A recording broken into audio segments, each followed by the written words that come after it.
Dear students, we have completed integrity, impartiality, non-partisanship, objectivity, dedication to public service. Today we will complete empathy. Before that, let me ask you a few questions. What do you understand by foundational values? What do you understand by foundational values for civil service? Anyone? What do you understand by foundational values? What do you understand by code of ethics? What do you understand by code of conduct? Values which reflect public expectations. Very good, very good. Are foundational values which are important for civil service or civil service values. Okay, great. Then what is code of ethics? What is code of ethics?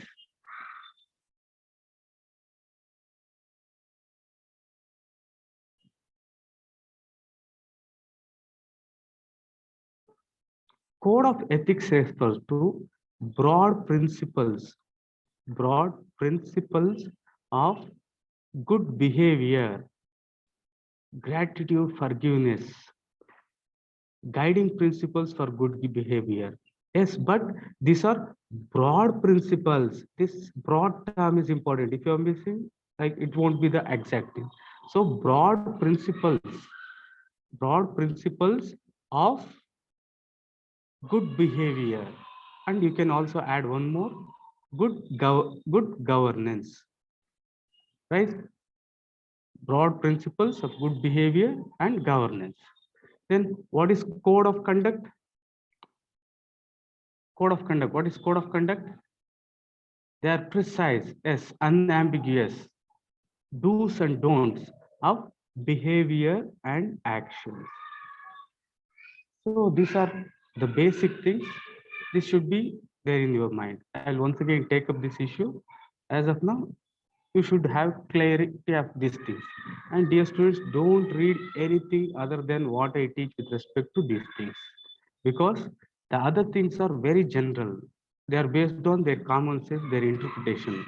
But what I am teaching are according to second ARC with respect to the foundation values, code of ethics, and code of conduct.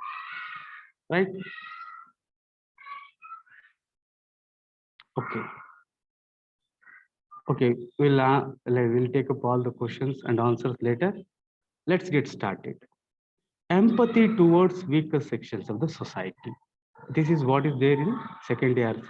The same is there in your syllabus. They have just added tolerance and compassion. Right? Having said that, first of all, who are the weaker sections of the society? The weaker sections of our society generally include women and children, SC, ST, OBC, victims of atrocities, natural calamities, old age, differently able, mentally challenged, and you can take one more, minorities. Can you add to this list? Can you add to this list? This is not exclusive. Here, specifically say they are asking for empathy, tolerance, and compassion towards weaker sections of the society. So can you name any other weaker section you know? Third gender, you can add those things, right? Okay. Moving forward, empathy, very important, and it is given in most of the books. This is one of the standard definition. To step into the shoes of the others. Empathy means to step into the shoes of the others. Empathy means to look at the world through the lens of the others. Means how others see. Putting yourself into their place. I will explain these things. Next, to understand and experience other point of view, feelings, problems, and aspirations. Here, most importantly, empathy is a greater virtue. Empathy is a greater virtue compared to sympathy. Sympathy means just pity. Empathy goes one step ahead, and compassion still ahead. Say, for example, you see a person who is not having legs, right? So here, if you just say, oh, how pity is that? Then it is just sympathy. On the other hand, if you put yourself in his shoes, means if you think, if I am also not having the legs, if I were to not have the legs, what would be the difficulties I would have faced? How I would have led my life? That is empathy. Then compassion refers to doing something to overcome these difficulties, doing something to ameliorate the difficulties, to solve the problem. That is compassion, right? Sympathy means just pity. Empathy means here you are understanding what the other person feels by standing in his shoes, by seeing the world through his eyes. Here you understand and experience others' point of view, feelings, problems, and aspirations. This is a very, very important thing for a civil servant because civil servant is dealing with people. He is the servant of the people. You should know what are his problems, right? Empathy involves both affective and cognitive components. Those of you who have attended, like how empathy involves both. Empathy involves both affective and cognitive components. How? Can anyone message me? Very important. Empathy involves affective and cognitive component. We discussed A, B, C components of attitude, right? In that affect part and the cognitive part. How? We have discussed these things. Affective, they try to feel the pain. Yes, it involves both feeling and behavior, not behavior, Yashaswini, not behavior. Here, behavior is not involved. I'm talking about cognition with respect to empathy. Let me elaborate this. In case of empathy, you have got affective and cognitive components. Affective means the feelings that other person feel. You're feeling that. That is affective component. Cognitive, you understand what other person is feeling and also why. Cognition, knowledge, thought, right? Is this clear? So in empathy, two important things are involved. One is feelings and another is understanding. That we can say that affective and also cognitive components are present, right? Yes, very good. Fredna says cognitive, they try to think the measures taken. Yes, right. Why empathy? Why one should have empathy? Say, for example, in the exam, if they ask, why civil servant should have empathy? For all the questions in this chapter, first and foremost, what you have to write is this. This is the foundational value for civil service according to second ARC because it reflects the public expectations from a civil servant, right? For all the things, integrity, impartiality, non-partisanship, dedication to public service, objectivity, for all these things, first line should be this. Why empathy? Why sympathy? Why compassion? Why objectivity? If they ask, this should be the first line. This is the foundational value for civil service according to second ARC. Why? Because it reflects public expectations from a civil servant. And civil servant is expected to imbibe these values, right? Why empathy? First of all, public interest. A person cannot uphold public interest. Public replace public with people. How can a collector, how can an IPS officer uphold public interest when he is not empathetic? Say, for example, a tribal person. Say, for example, a woman who has been like the victim of atrocity. Can you solve that problem without knowing how they feel, what they feel? Say, for example, like many will say many things. Say, for example, with respect to like women who are being the victims of sexual harassment. You just cannot imagine the situation. Until and unless you are empathetic, until and unless you put yourself in their shoes, you cannot understand their problem. How can you solve their problem if you don't understand those problems? Right? In the public interest, a civil servant should be empathetic. Once again, civil service is all about people, all about human relations, all about social capital. Here, we cannot have any civil service which is effective and efficient if they are not empathetic. We are dealing with people, so we should understand what people think. We should be responsive. To be responsive, we have to be empathetic. It's not like you shouldn't give what you think is better. You should give what people want. You can be responsive only when you are empathetic.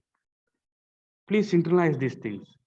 A person can be responsive only when he is empathetic, only when he understands the difficulties of the other person, right? To be efficient and effective. Without, say, for example, in, in one of the case studies, what happened is, it happened in Africa. They provided eggs. They provided eggs to all the women who are pregnant and also lactating women. But the social worker suddenly found that all these eggs were thrown out. They were thrown out. Why? The women thought that if I eat egg, the children's which will be begatted will be having no hairs. Children won't be having hairs. So in that situation, eating egg is very important. You as a civil servant or the aspirant, I recommend definitely you should have egg daily because it is the only complete protein available on the earth. It has all the nutrients, all the things required for an organism to develop. But this is not effective and efficient. Why this program was not effective? Because the officers were not empathetic. They never felt and they were never viewed from the point of view of the people to whom they serve. Helps to develop tolerance and compassion. If you are not empathetic, how will you know what are their perspective, why they are doing? Compassion, to do something to ameliorate the difficulties, to solve their problems, can happen only with empathy. Right? So these are the reasons why it is needed. Moving forward, next is compassion. Here in compassion, you have got cognitive, affective, and behavioral components. Right? Affective, feeling that other person feels. Cognitive, understands what other person is feeling and why. And behavioral component is also there. Very important. This component is not present in empathy. Yashaswini mentioned that behavioral component is not present in empathy. Why? There is no commitment to trying for solving the problems, to ameliorate the distress, right? So what is the difference between empathy and compassion? Compassion is equal to empathy plus commitment to solve the distress, ameliorate the distress, solve the problem, right? Is the point clear? Is this concept clear? Is the concept of empathy and compassion clear to you? Any doubt with respect to this too? Here, one important aspect I have added, and it is given in some of the standard books, is that ABC component, right? In empathy, you have got only A and C. In compassion, you have got all the three. Yes, you can't like behavior, to be precise, commitment to solve that problem, right? Okay, done. Moving forward, compassion. If somebody asks you why compassion, why empathy, as I told you, it is a foundational value. Why it is a foundational value? People expect compassion, right? That should be the first word. Then next, why compassion? Think it over. Why? I'll be telling few points. Before that, you think it over. Why there is a need of compassion for weaker section? Dear students, weaker sections are in distress. There is an element of helplessness, hopelessness. Don't you think so? Weaker sections of the society, say for example, a person who is like 90 years. There is an element of helplessness. Victims of atrocity, there is helplessness. So they are badly in need of some help. They are badly in need of some help or the other. So compassion is needed. Next, it is the duty of the civil servant. This point you have to keep in your mind. Civil servant, your IAS officer, your IPS officer, these people are your servants. Don't you think it is the duty of your servant to see that your problems are solved? Right?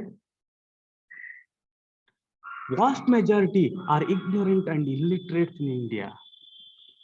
So there is a need of compassion. And serving others provides a great joy. The last point is very important. When you solve other problems, when you help them, there is a great joy in that. For all this reason, there is a need of compassion. And compassion is a foundational value. Then next is tolerance. What is tolerance?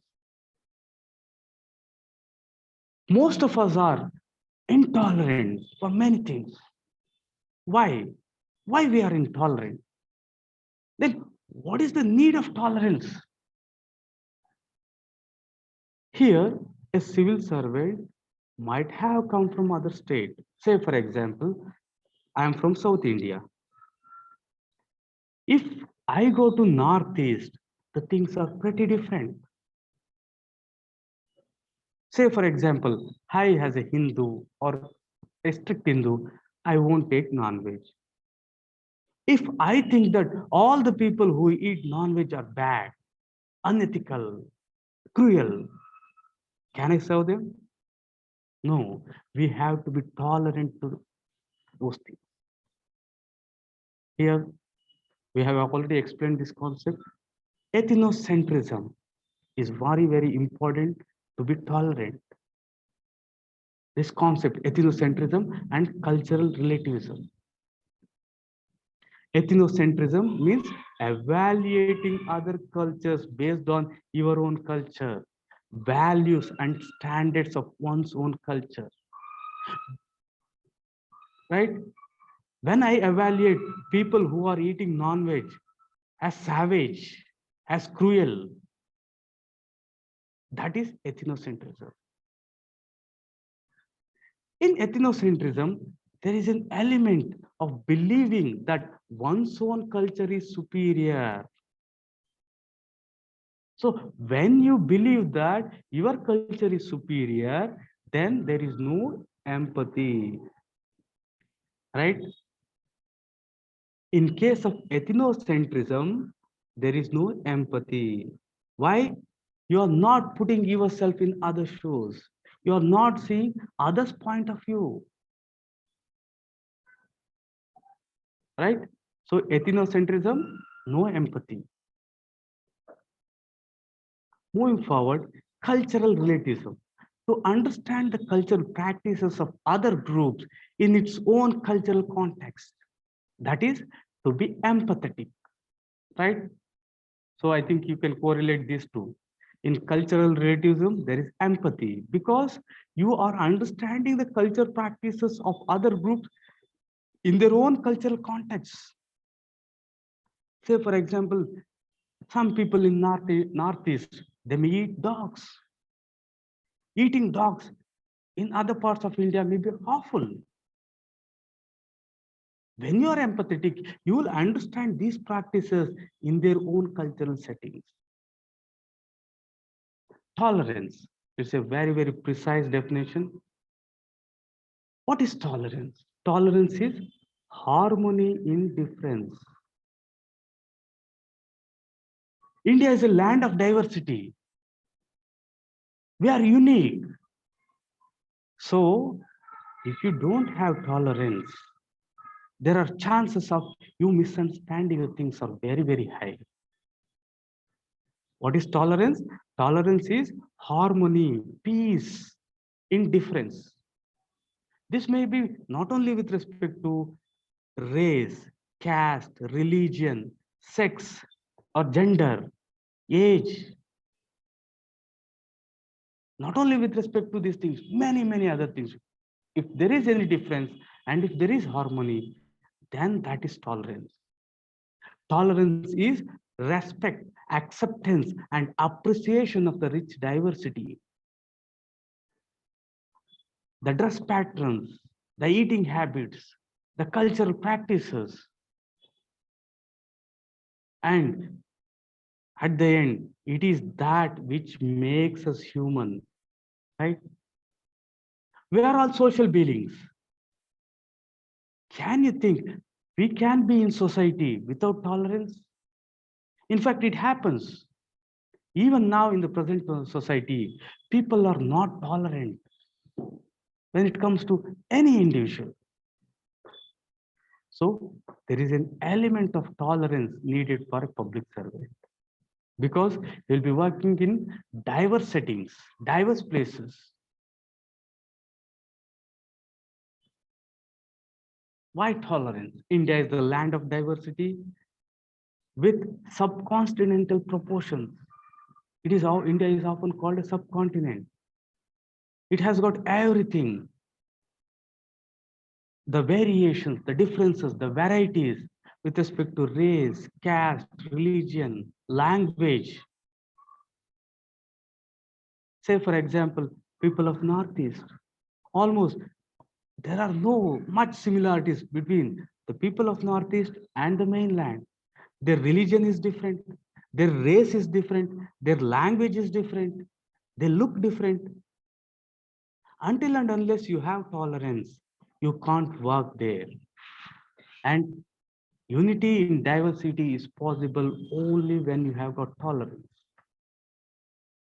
Certain religions, certain castes, they eat beef, dog. You have to be tolerant. They have got certain cultural practices which are different from you. Each individual, each culture is unique. So you have to be tolerant. All individuality, tolerance allow individuality and diversity while promoting peace and right. Here, individuality, you are allowed to do whatever you want. You as an individual, you are having freedom. And at the same time, it allows diversity. All we can stay together. Think, there is a house, there is a room. In that, there is a Sikh, there is a Parsi, there is a Muslim, there is a Hindu, there is a Christian, there is a nomadic, there is a tribe. Can they all live in a single house without tolerance? No. Can they all live in the same place without empathy? No. Cultural values differ. So we all need to have individualism and collectivism. Yes. Right? Moving forward, to be empathetic and compassionate, we have to be tolerant. Why tolerance? To be empathetic, to be compassionate. If you are not tolerant, you cannot be empathetic. If you are not empathetic, you cannot be compassionate. See, I have almost like put nearly 20-30 points here. All are very, very important. You have to internalize these things. This many points you won't get anywhere. So why tolerance? To be empathetic, to be compassionate, and if possible, you have to correlate other subjects, other topics, other concepts in the whole UPSC syllabus to these concepts. How to develop tolerance? Tolerance can be developed with knowledge. When you know why and why they are doing, what they are doing, if you have that knowledge, then only you can appreciate, then only you can tolerate. If you don't have knowledge, if you are ignorant, tolerance is difficult. You should be open-minded. You should be open-minded. You should receive the thoughts, good things from all the places. And it is important to communicate the things. Without communication, tolerance is not possible. By having freedom of thought, consciousness, belief, we can develop tolerance. Right? How to develop tolerance? To understand the cultural practices of other groups in its own cultural, okay, the same thing, we have already discussed this slide, it's interesting.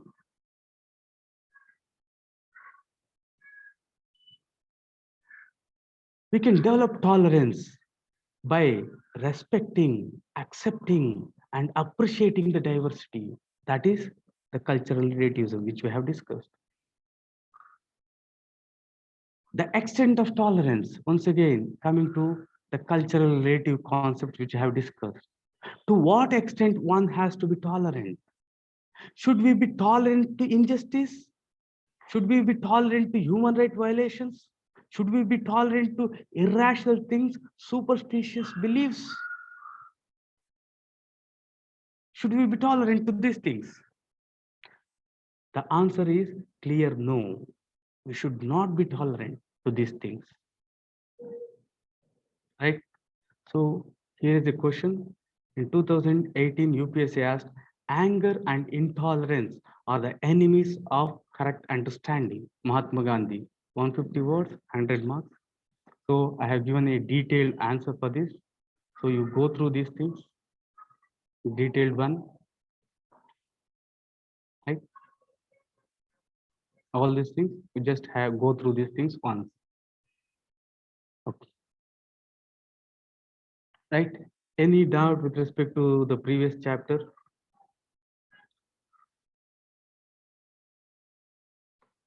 In fact, code of ethics and code of conduct are in chapter number 7. I will explain those things again, as I have promised. Right? Other than that, any other doubt with respect to previous chapter? If you have any doubt, please let me know.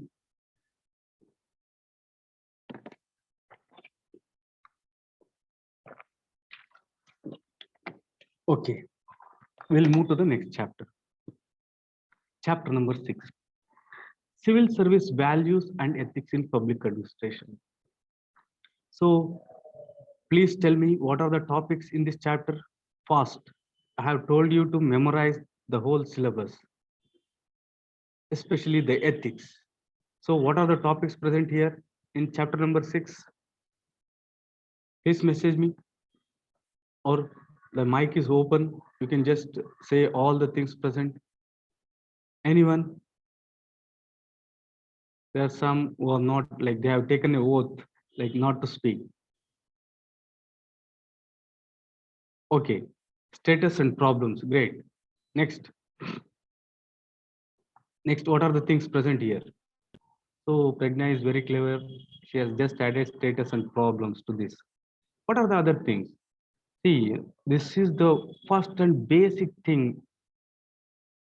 You should have everything internalized when it comes to syllabus. Ethical concerns and dilemmas in government and private institution. Great. Then first. So, hello, other serious citizens. Come on.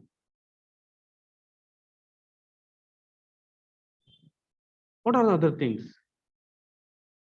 See, I have given multiple times the syllabus in many ways simplified, right?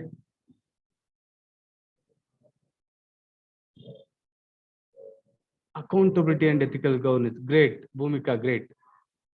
Laws, rules, regulation, conscience as a source of ethical guidance. Great. Pragna. So, like some students are very studious. Nice. Okay, that's enough. But you have to internalize all the things which are present in the syllabus. Corporate governance. Great. Ethical issues. Okay. Right. So here, these are the things present. Public or civil service values, ethics in public administration, status and problem. This is a very, very vast thing, all encompassing. In fact, if you go through all these things, that is the ethics in public administration, status and problems. I'll take up this afterwards because it's very vast. Right? Now let us see the other components which are present. Ethical concerns and dilemmas in government and in private institutions. Laws, rules, regulation, and conscience as a source of ethical guidance. Accountability and ethical governance. Strengthening of ethical and moral values in governance. Ethical issues in international relations and funding. Corporate governance. These are the things which are present in the chapter. Now let us start with ethical concerns and dilemmas. So when it comes to the first topic, ethical concerns and dilemmas is one of the most important topic in civil service. Often the questions are being asked, but the material present in the market in books are very, very vague. So I have taken most of the things what I teach from Satyanarayan sir. Satyanarayan sir is a retired bureaucrat with nearly 35 to 40 years of experience. So, in fact, I attended his classes. The most of the things what I teach are from his lectures. Why? Because authentically there is no information as to what exactly ethical concerns are in government and private. Somehow, if you Google also, you may find some things like ethical concerns in business to a greater extent, but not other. Like even if you search, like in many websites, say for example, Insights, IAS Baba, anywhere, nowhere they have given, right? So I have tried a lot. These are the best things possible. Having said that, ethical concerns and dilemmas. What are ethical concerns? Some are in fact interchangeably using ethical concerns and dilemmas. That is not correct.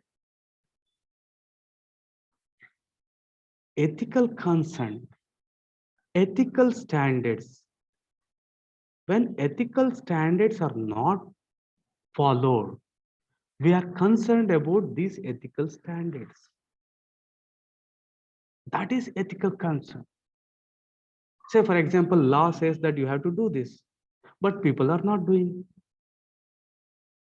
Now, let me ask you a question. Corruption. Corruption in India, is it a ethical concern or ethical dilemma? EC or ED? Ethical concern or ethical dilemma? Ethical concern, yes. So there is no dilemma when it comes to corruption. It's bad, that's it, right? So corruption is an ethical concern. I think you got the point. Very nice. Ethical concern. Let me brief these things in a systematic way, in a point form. Ethical concerns occur when there is a high probability of violation of ethical standard. When there is high probability of violation of ethical standard. See, what are ethical standards for a civil servant is different from what are ethical standards for ordinary person, because civil servant is working on behalf of people. He has to uphold public interest. He has got different responsibilities, different roles, different way of accountability.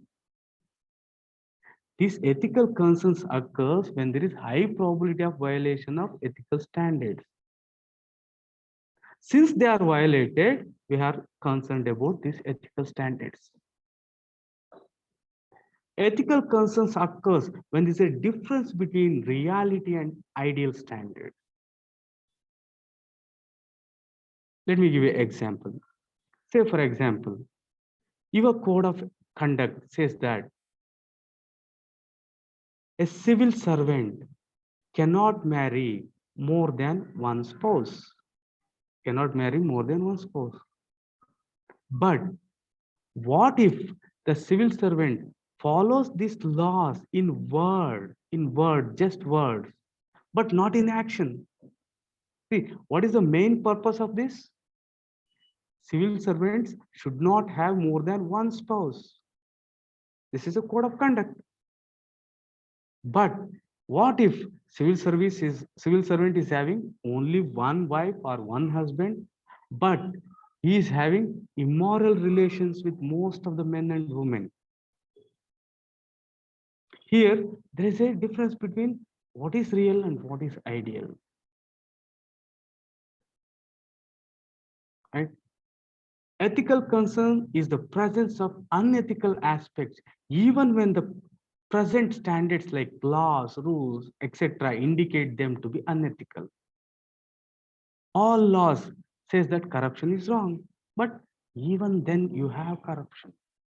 Ethical concern is the presence of unethical aspects, even when the present standards like laws, rules, it may be norms are present. A situation where ethical conflict arises must be addressed. Ethical concerns are those situations where ethical conflicts arises. I'll explain these things. And this has to be addressed. It is the equation where moral standards are questioned. Say, for example, being honest. It is questioned now. If a civil servant is honest, in fact, it is questioned. And it is to a greater extent not possible. Ethical issues occur when something creates a conflict with the societal moral principles. So in all these cases, we can say that there are ethical concerns, and these ethical concerns have to be solved. Right? So what are the ethical concerns? Number one, see, these are the things which are not exclusive. Means these are not the end. These are not the end. You still have many things you can add upon. Some of the ethical concerns are theft of public property. This may be a trivial, a paper, a pen, or it may be a grave, larger one. It may be a small one, trivial, or it may be a big one. But theft of property is an ethical concern. In fact, it is said that Bharata Ratna Sir M. Vishveshwaraya used to have two sets of candles. Two sets of candles. Whenever he is working with respect to government, he used to use one set of candles which he has brought from office. On the other hand, for his private work, he never used to use these things. Can we find these kind of things in our day-to-day activities now? At present, very less.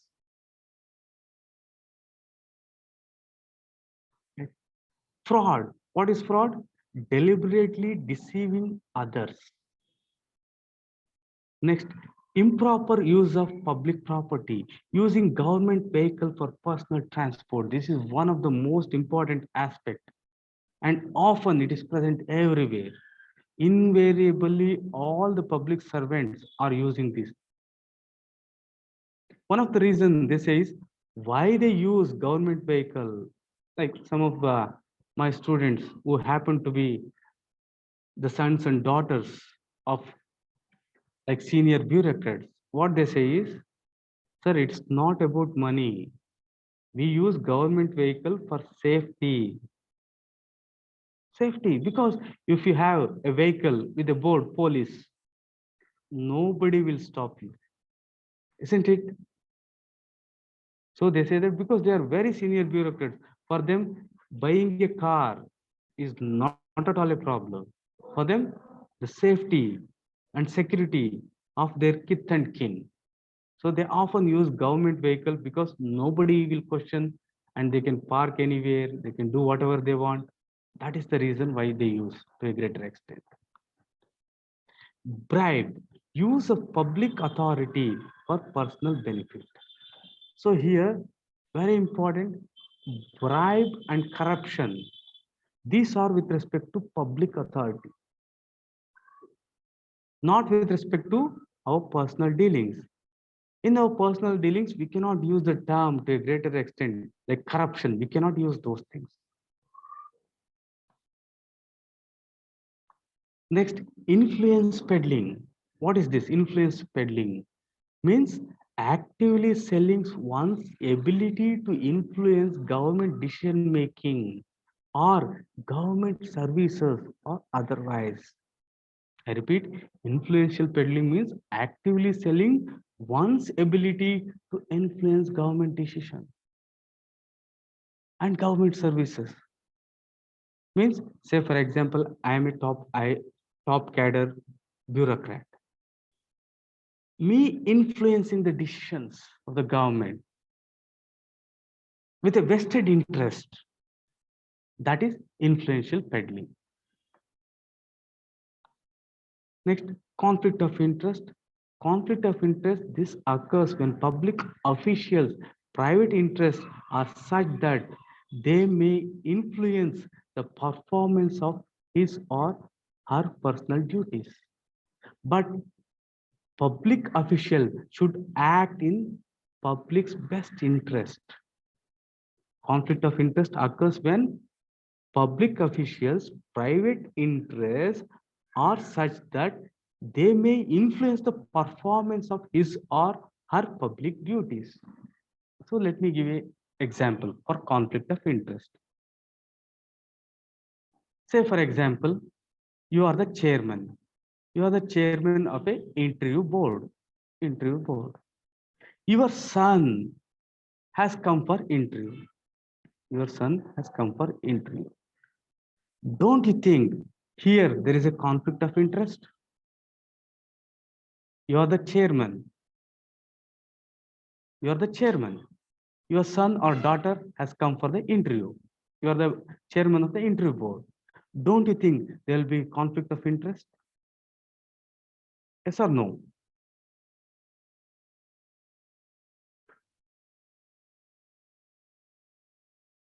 Here, not only that, public servant should not only be honest, he also should appear to be honest.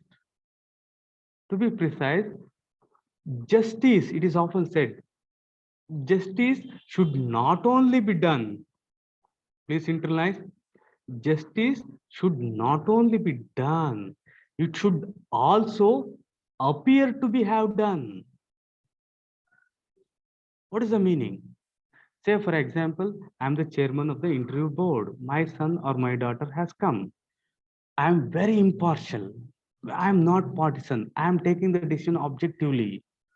In that, my son or my daughter, they are having the merit. I have selected them. But will it appear that the justice is done?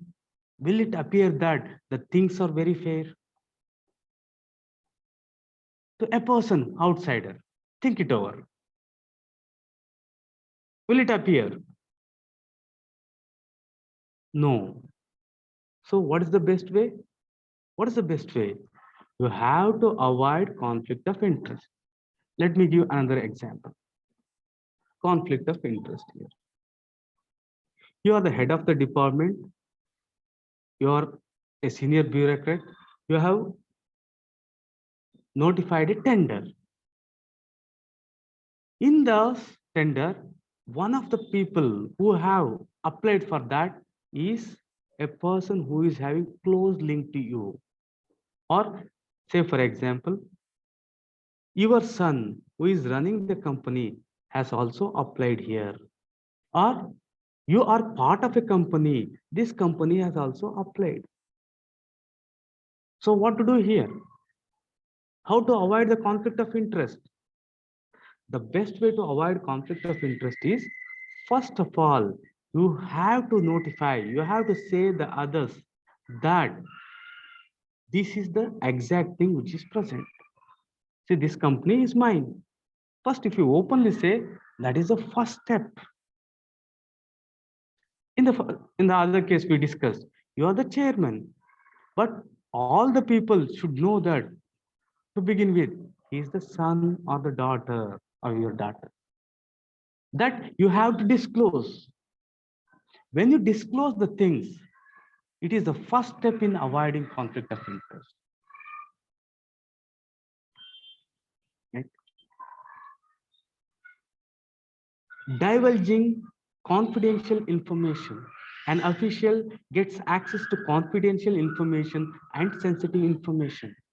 If he pass on this information, then it is very, very bad to the society and also to the civil service. Let me give you an example. Say, for example, you have a case study where there was a road constructed. There was a plan to construct a road. But you get a call from a senior bureaucrat or a minister saying that I have a farm here. I have some land here. Why don't you just bend this road like this so that I'll have a lot of advantages? See, this will happen beforehand. In fact, it is said that in Andhra, it has happened. They created new capital. I am not aware, but it's there. They created a new capital, Amaravati, there. So that information was already present to known only few. So they purchased vast lands around this area. The prices shot up. Say, for example, there is a road coming up. This information will be known to only those top bureaucrats. If they say that this is the thing which will be happening in next year, that is known as divulging confidential information, because they have got very sensitive confidential information. Another example for this is budget. Budget is a secret document.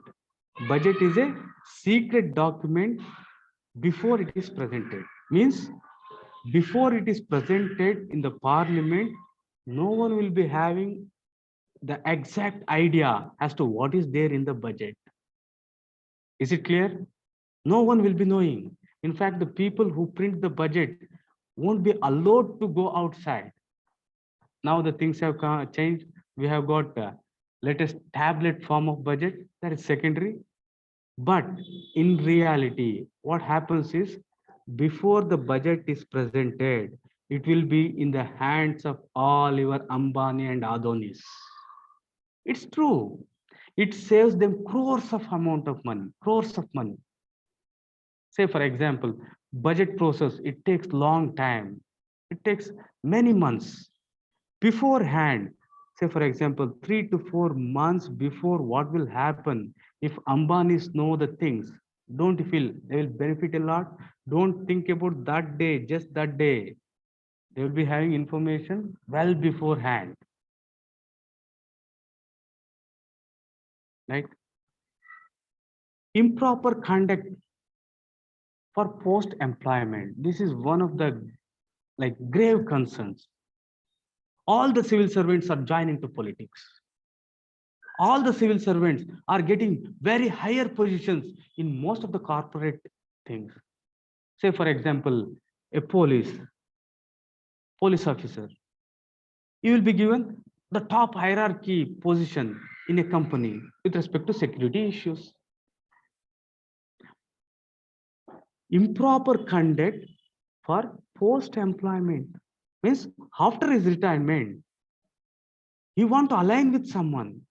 For that, his conduct will be aligned with the people's wishes. Right? So this is happening. Say, for example, many people are joining BJP. They're already fixed that after retirement, you please do come. This constituency, this area will provide MLA, MP ticket. These are some of the ethical concerns which are present. Other than this, sexual harassment, our workplace, discrimination, drug abuse, extramarital affairs, lack of transparency, lack of accountability, and corruption. These are some of the ethical concerns present. Right? This topic is very simple, common sense thing. Right? Now moving on to the next topic, that is ethical dilemma. Now let me ask you, when do you have dilemma? When do you have dilemma? When do you have dilemma?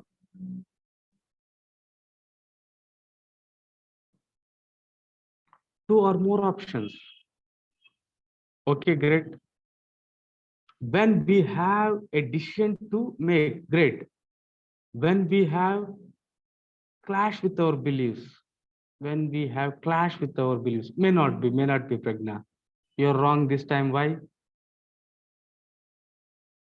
Ethical dilemmas. Okay, let us concentrate on dilemmas. When we have dilemma,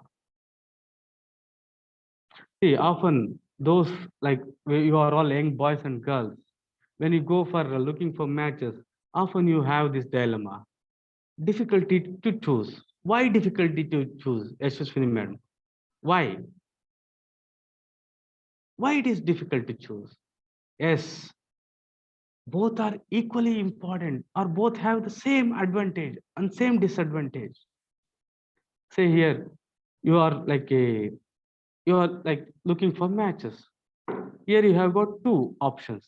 One, rich boy or girl, and another, say for example, beautiful, handsome, with character, things like that.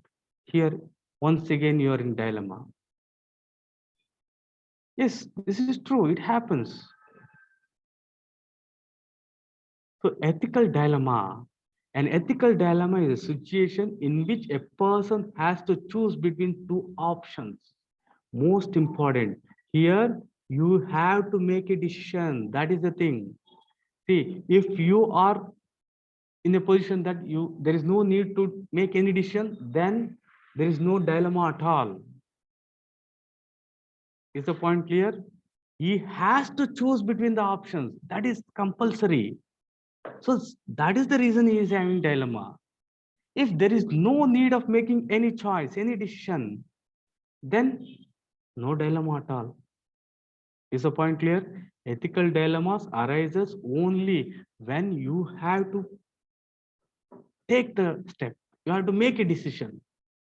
And when you have to make a decision, you won't be having any dilemma if the options are crystal clear. Say, for example, when you go for looking matches, one boy or one girl is rich, beautiful, handsome, well-mannered, characters, good job. Is there any dilemma in choosing this boy? No dilemma, right? You will have dilemma when you have got two options and which are equally correct or equally wrong, right? And both conflict with each other. This is the basic definition, right? Either of these resolves the situation in an ethically acceptable fashion. Let me read this once again. An ethical dilemma is one in which a person has to choose between the two or more options, both of which or all of this are having which are morally correct but conflict each other, neither of which resolve the situation in an ethically acceptable fashion. Let me explain these things with few examples. Hierarchy of preferences. Okay. Example, you saw your friend stealing a candy bar from the local store. Here you are in dilemma. So this is a case study and also UPSC question in the similar line. See, what will you do here? Don't you think you are in dilemma? See, you saw your friend stealing a candy or something from the local store. So aren't you in dilemma? Here dilemma is between two ethical standards. One is truth. You have to be truthful. On the other hand, you have to be loyal to your friend. Don't you think you are in dilemma? Will you be in dilemma or not?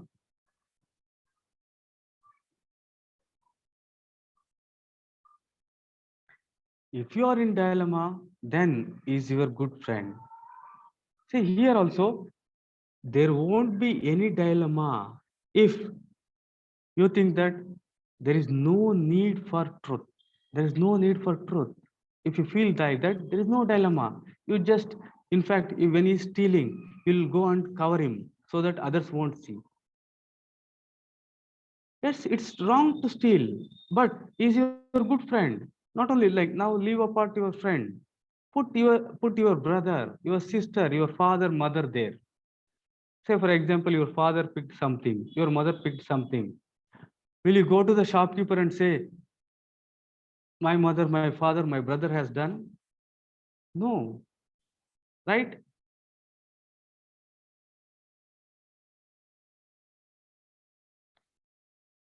Okay. Ethical dilemmas, three conditions, very important. It is given in most of the cases, in most of the books. It is pretty simple. What are the conditions? The conditions which are essential, required to call something as ethical dilemma are: number one, the agent must take the decision. The person must act. If there is no need to take decision, if there is no need to take any decision, then there won't be an occasion of dilemma at all, right? Ethical dilemma arises only when an agent or you have to make a decision, you have to make a choice. Say, for example, there is no need for you to make any choice, any decision, then there is no dilemma at all. Right? Compulsorily has to make. Next, there must be different course of actions. There must be different course of actions available to choose from. Say, for example, like you went to marry. There is only one option. Is there any dilemma? You have to marry your cross cousins. Any dilemma? If that is the only option, any dilemma? No. Right? So there has to be different course of actions or different alternatives. Right? Correct. Next, there is no perfect solution. See, please interconnect the three things. First, we have to make a decision. Second, there are different courses there, but none of this is a perfect solution. No matter what course of action is taken, some ethical principle is compromised. In the previous example, your friend or your brother or your family member stealing, right? In that case, you have got a dilemma, right? Equal or close to equal importance. Okay, like equal, okay, you can take that, but not having perfect solution will be the opt one. Yes, that's true. Like both course of action are equally important. Then when does ethical dilemma arise? When does an ethical dilemma arise? Ethical dilemmas arise by prima facie principles. What are these prima facie principles? Means commonly accepted moral principles. Ethical dilemmas arise when there is a conflict between the commonly accepted moral principles. Following are the prima facie principles or commonly accepted moral principles. You can add any more to these things. Honesty, promise keeping, not harming others. Because our society is based on cooperation. We live in society. Beneficence means altruism. Autonomy, beneficence means helping others.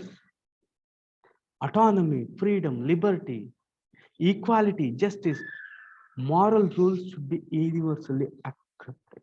So these commonly accepted moral principles are universally applicable. That is the reason they are called prima facie principles.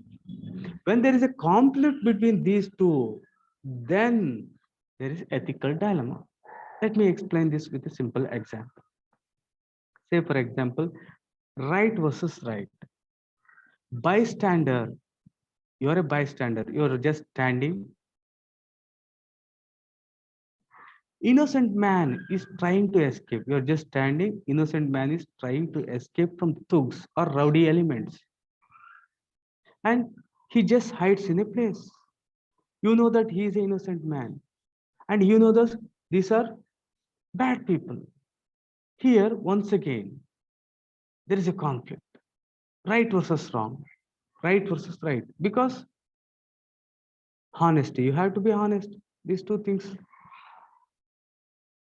At the same time, you have to be beneficence, altruism, helping nature should be there.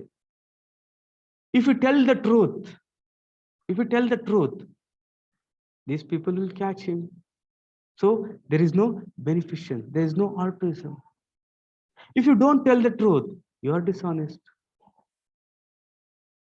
So if there is any conflict between prima facie principles, then there will be ethical dilemma.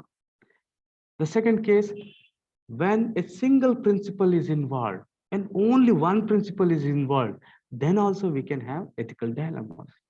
Ethical dilemmas can arise even when a single principle is involved.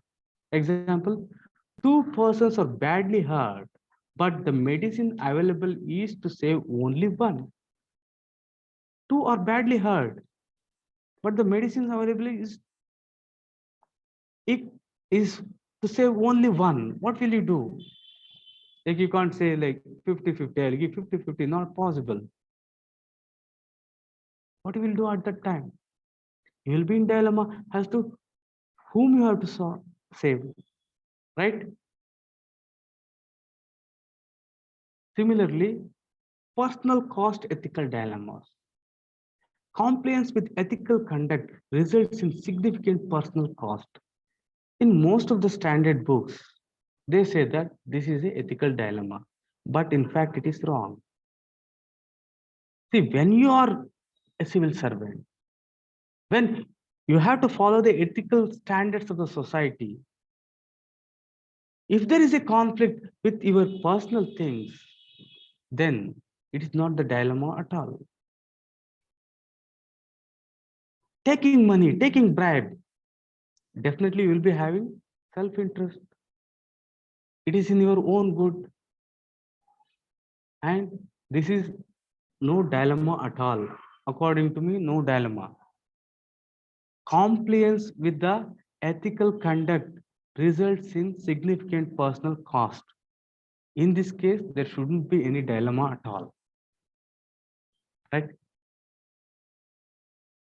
Moving forward, then, how to analyze the ethical dilemma? Number one, determine whether the problem is an ethical dilemma or not. First of all, what you have to do? First, you have to analyze whether it is an ethical dilemma or not. How will you do that? Number one, is there any conflict between the important standards in this case? Just analyze that first. Second, can the values in conflict be identified straight away?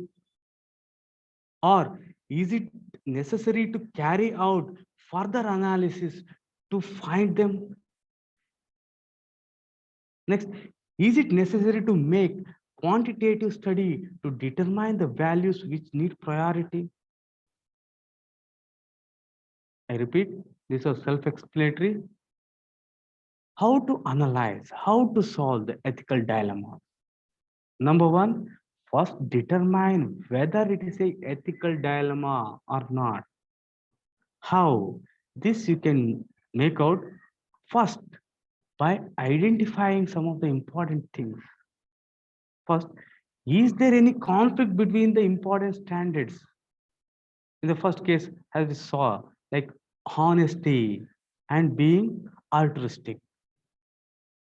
Can the values in conflict be identified straight away? Or is there any necessary to carry out further analysis? You have to make note of that. Is it necessary to make quantitative study to determine the values which need priority? In this way, you have to analyze. Moving forward, how to resolve ethical dilemmas? Number one, should ask themselves the following questions. Very important. It's been asked in the UPSC. Please give attention. How to resolve an ethical dilemma? To resolve the ethical dilemmas, you should ask some of these questions. Is the action legal? Is the action legal and consistent with the government policies? If the answer is yes, then you have to follow that.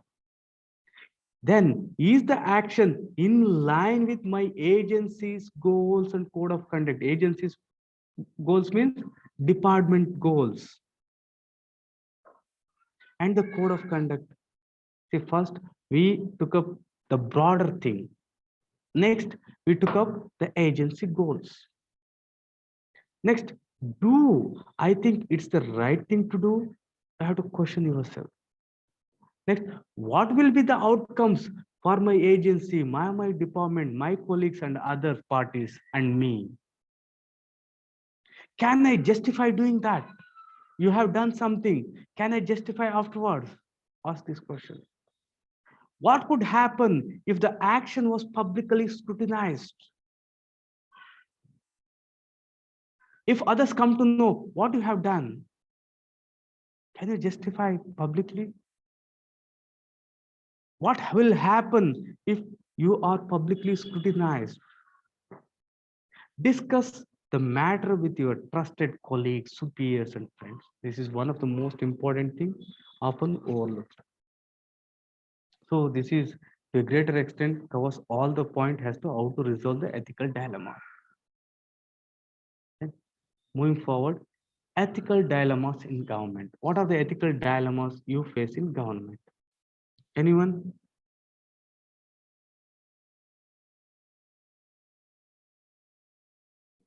Suman says, should prepare a hierarchy of preferences. You are right, but here preparing hierarchy of preferences is not possible. Why? Both are equally correct, right? You're right, but here it is not possible. That is the reason. That is the reason it is a dilemma. If it would have been put in a hierarchy, if you have got relative preferences, then it would have not been a dilemma, right? Okay, what are the ethical dilemmas in government? Pragna, reservation, great. Any other thing? Okay, we'll take up a short break. Before that, you please go through, think, what are the ethical dilemmas in government? You have to think, making developmental projects for tribals as it would lead to cultural change. Okay, making development policies for so it could lead to cultural change. Yes, true. Like, you're not precise, but I can get the intent. Yes, it's a ethical dilemma. Vote bank plus development. It may not be part of government. We are speaking of government, but it's a true thing when it comes to individual thing. Right? Okay, you keep on messaging or take rest for 10 minutes, think it over. We'll get back. Like, we'll take only short break, like 7 to 8 minutes. It's 8:11. We'll come back by 8:20. Right?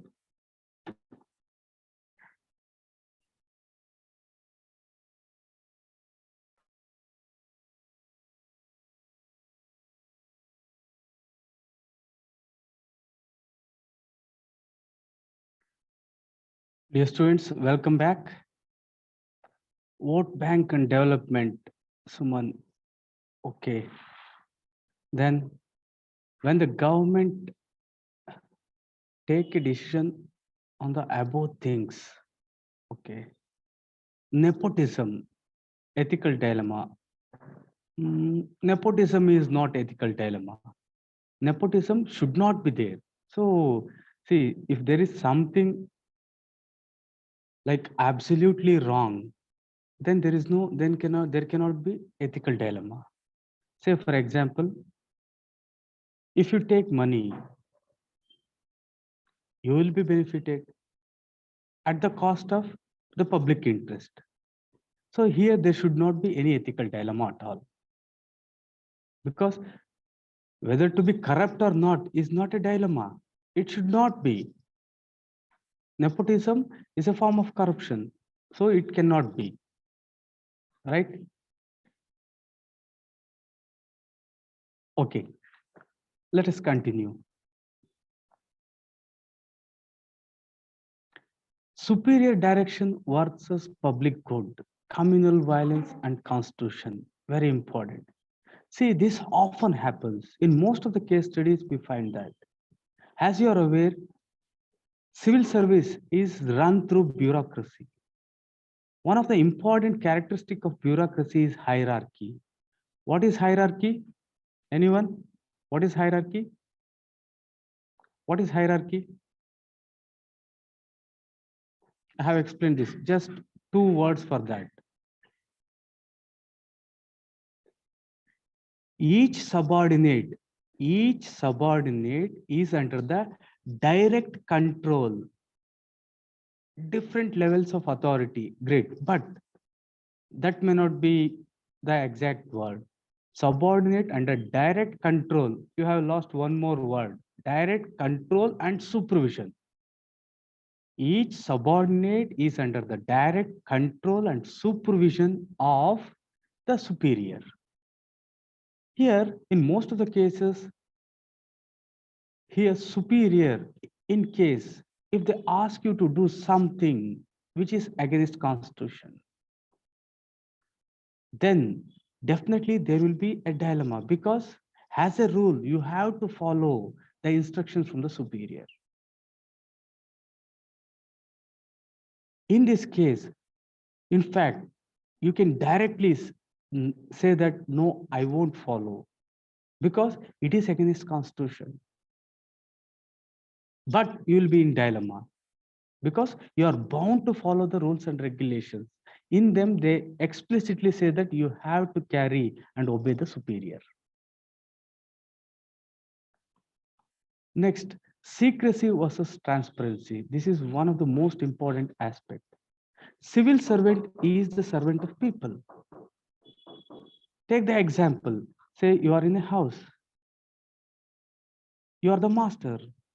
There is a servant who has come to work.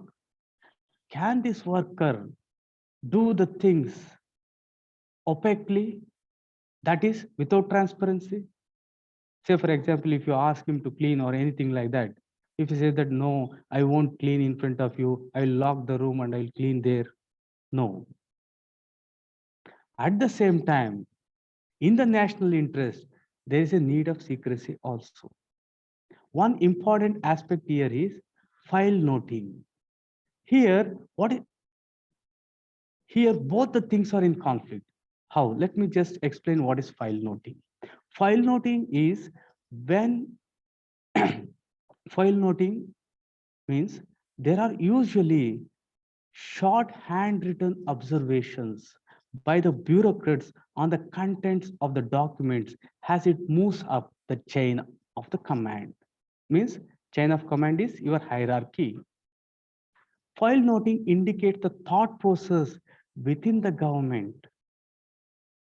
It indicates the thought process within the government. If this file noting is made available to the people, that is well and good, transparency. But at the same time, there is an element of secrecy also should be maintained in government for many reasons.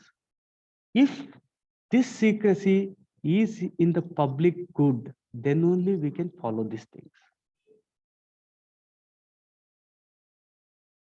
Next, preferential treatment versus non-discrimination, compassion and equality, reservation and merit.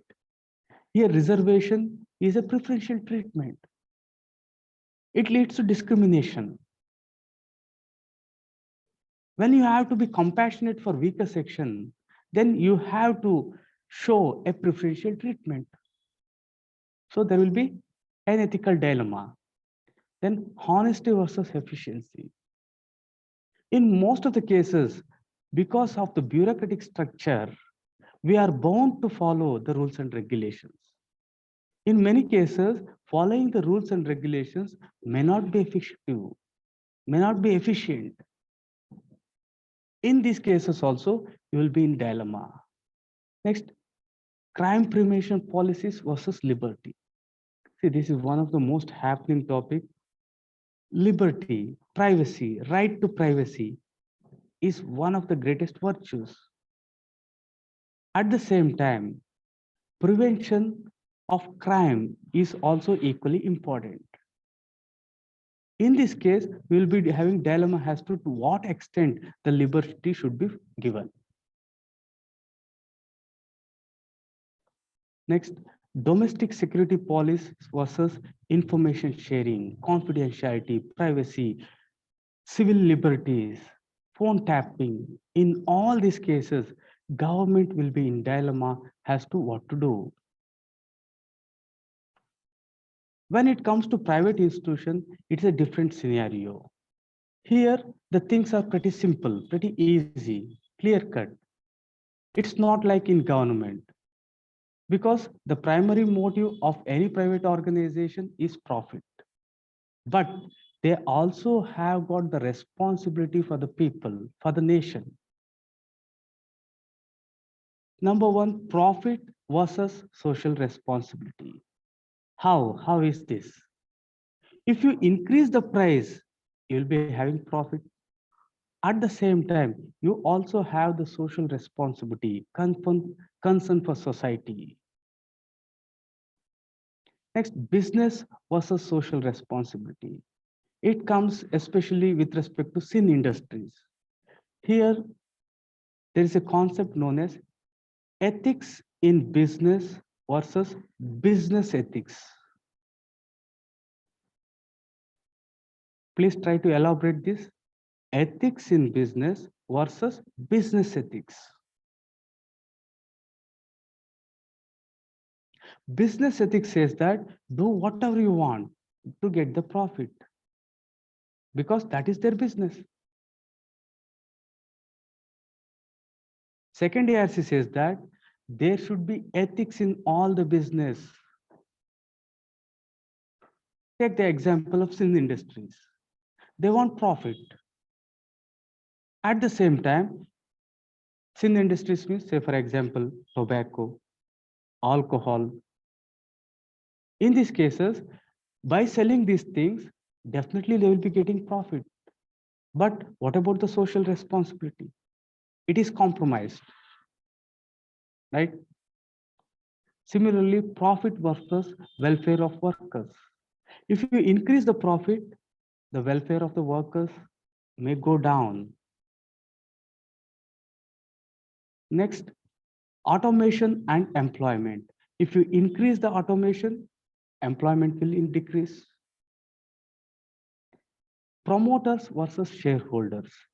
Here, very important thing, shareholders are part of a company. They are owners of the company to the extent they hold the shares. Right? Here, if the company gets profit, first, it has to go to meet some of its liabilities. Afterwards, it has to be shared among the individuals. Right? I'll elaborate this in detail when we take up corporate governance. Right? Then loyalty to boss versus organizational loyalty. If you are not loyal to the boss, you may not get promotion or there may be harassment. On the other hand, organization has some ethical standards, some principles. You have to abide by those things. So there will be conflict between these two also. Organization interest versus public interest. Here too, there is a conflict. So these are some of the important ethical dilemmas in private institutions. These are pretty simple and self-explanatory, right? Moving forward, an important topic, accountability. This topic is very important and all the things here I have taken from second ARC. So it is one of the most authentic source. As I have previously told you and shown you, the paper of ethics is directly taken from the second ARC report. In fact, each and every line to a greater extent is from second ARC report. The entire thing which I'll be teaching with respect to accountability is taken from second ARC, right? Having said that, let's move forward. What is accountability? Accountability means obligation or liability to give an account. It is related to duty. In fact, accountability and responsibilities are similar but not the same. In case of responsibility, there is no obligation. I repeat, in case of giving accounts of their action, yes. So very important, accountability is similar to responsibility, but they are not the same. In responsibility, there is no obligation or liability. Say, for example, parents have the responsibility to take care of their children, but they are not accountable to their children. Is the point clear? In case of accountability, there is an obligation that you have to do. There is a liability that you have to do to give account of what you have done. Why accountability? Because you are the servant of the people. Civil servant is servant of people. So when people ask, he should be accountable to his actions. Right? Accountability happens in two stages, or two important components of accountability is answerability and enforceability. So what are the two important things in accountability? Answerability and enforcement. If these two things are not there, we cannot say that there is accountability. Accountability is a sorry. Sorry. In accountability, there is an element of obligation. It will be in the form of checks and balances. When it comes to enforcement, it will be in the form of incentive mechanisms. It will be in the form of incentive mechanisms. If you are found guilty, if it is found that you are doing something wrong, there should be an enforcement mechanism in the form of incentives. Right?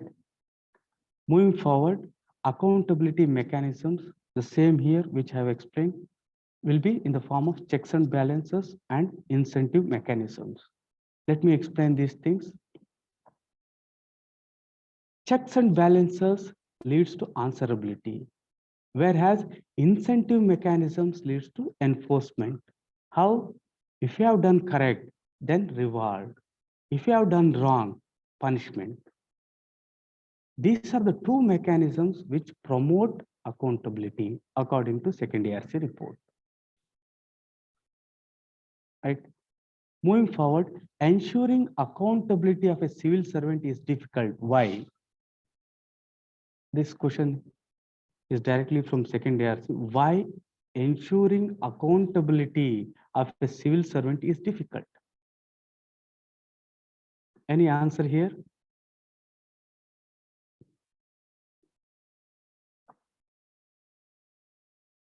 Can we take discretion power?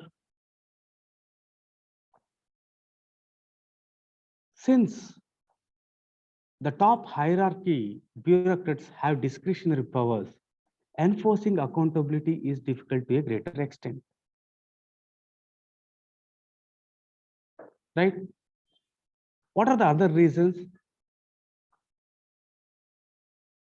Think it over.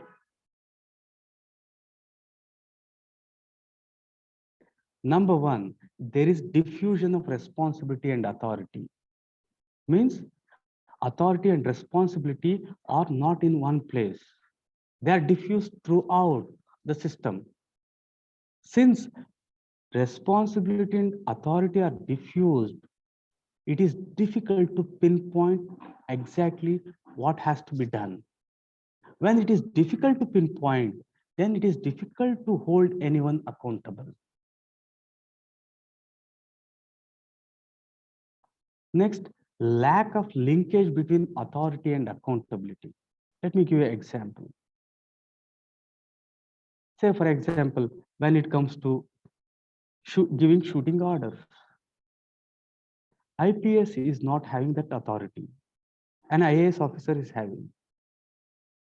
But the accountability for the actions when shooting goes on comes to the police person who was shot. A lack of linkage between authority and accountability. Next, activities cut across departmental lines. Say, for example, sanitation. Take the example of rural development.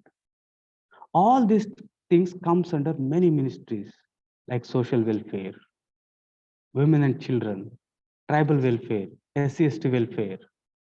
Since activities cut across different departmental lines, it is very, very difficult to hold officials accountable. Then there is a plausible albis of non-performance. What is this plausible albis of non-performance? This the same word is mentioned in second ANC. It just simply means that if you ask anyone as to why you have not done, then he says that I had other work. This term generally used in the court parlance where the culprit uses this method. Say, for example, think that a culprit has committed a crime in Delhi. But when he is produced in the court, he says that no, I was in Bombay at that time. So because of these reasons, it is very, very difficult to hold officials accountable. Next, setting performance targets is very, very difficult. Why setting performance in government is very difficult? Why setting performance in government, performance target is very difficult here?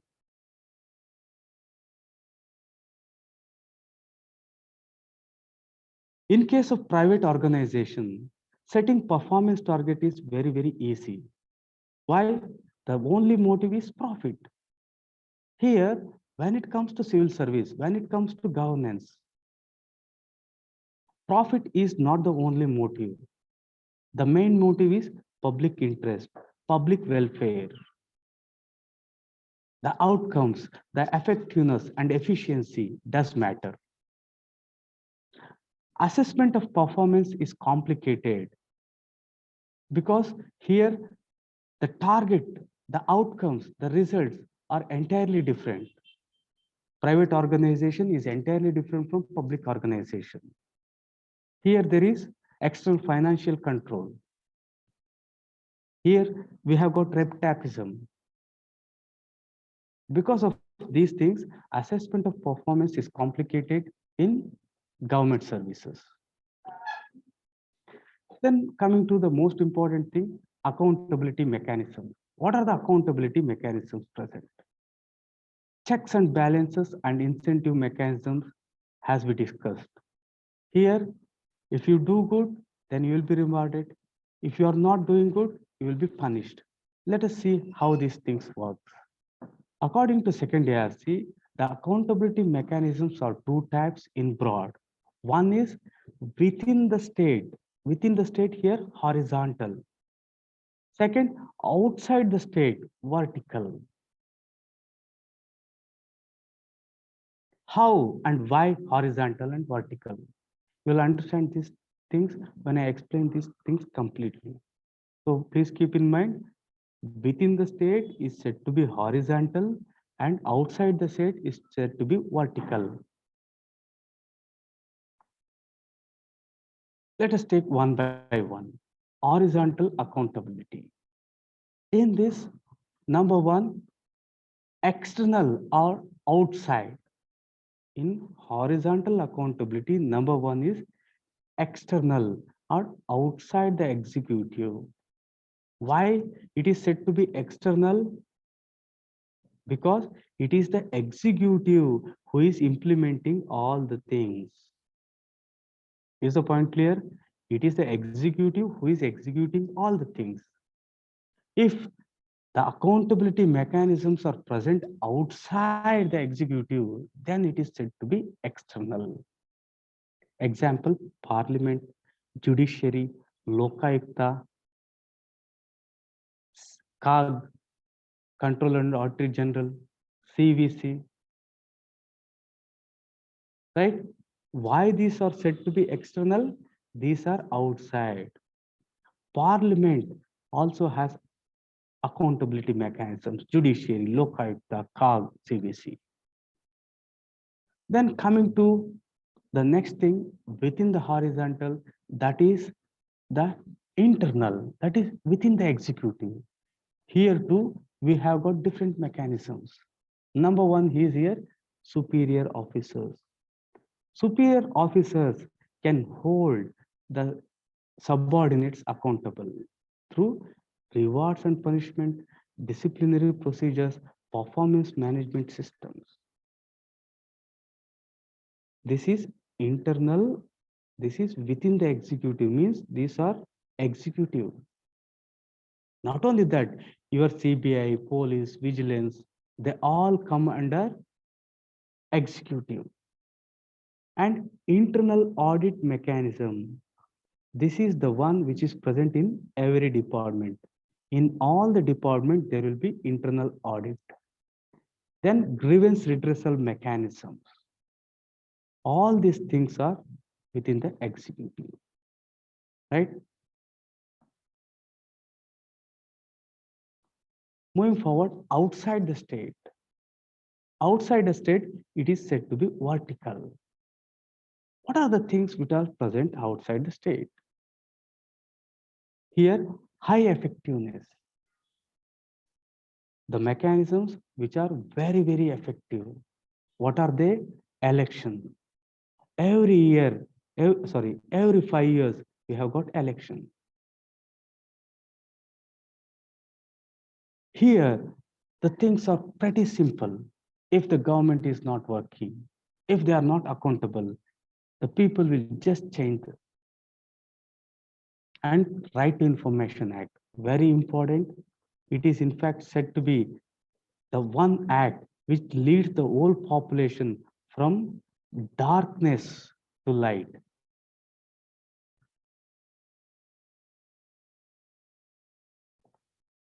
Law effectiveness, citizens oversight committees, civil society watchdog bodies, media, they are not that effective according to second ARC report.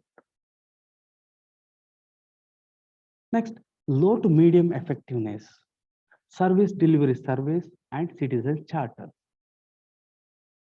Like these two things I'll be elaborating when I take up citizen charter. So these are some of the important accountability mechanisms in India. Right? Now the question is why it is said to be horizontal and vertical. Outside the state is said to be vertical. Within the state is said to be horizontal. Why? The important reason is here people are at the top. People are at the top. When it comes to outside the state, it is vertical. Right? But when it comes within the state, it is horizontal. Means all your legislature, executive are present in. People are said to be at the higher pedestal. Right. Moving forward, importance of accountability to good governance. Why accountability? How accountability leads to good governance? When there is accountability, they will be performing to full potential. If they are not performing to full potential, the chances are high that they will be punished. It provides value for money in provision of public services. Accountability instills confidence in the government because you will be knowing what the public servant is doing. Being responsive to the community they are meant to serve. Being accountable makes the civil servant responsive to the community. These are general importance of accountability. Then second ARC recommendation. This is one of the most important thing in accountability. Second ARC says that a system of 2 intensive reviews. Please do concentrate. The probability of you getting this question are very high. In fact, it is a kind of revolutionary recommendation given by second ARC. As far India is concerned, in other part of the world, this kind of things do happen and are already present.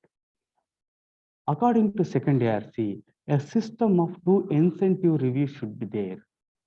First review at 14 years, intimating the strength and shortcomings. Means after 14 years of service, there should be a review first time. Just in that review, you will be intimating the strengths and shortcomings.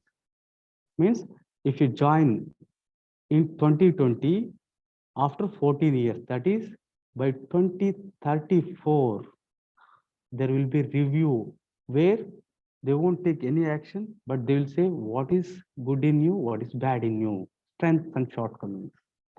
Second review at 20 years to assess the fitness for the further continuation. After 20 years means by 2040, there will be an assessment. Why this assessment? To see whether this person is fit or not. Second review at 25 years assesses the fitness for further continuation. If they are found to be unfit, their service should be terminated, their job should be terminated. Clear? So very important, a system of 2 incentive reviews should be there.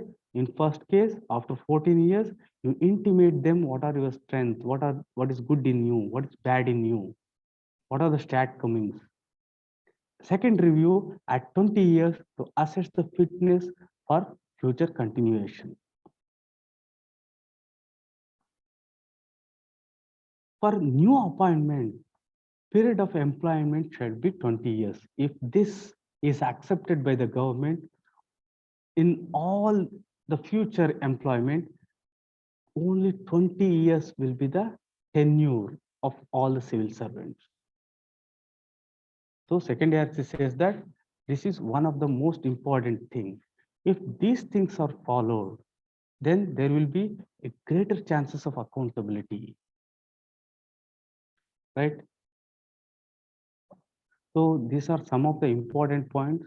These are like highly like conceptual, factual, and in fact difficult to comprehend, right?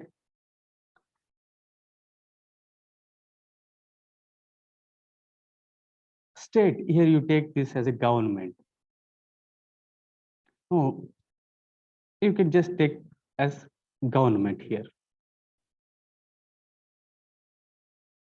right? So these are some of the important things. Okay. Then coming to the test. Like previously, like most of you have not attended the test, not written the test.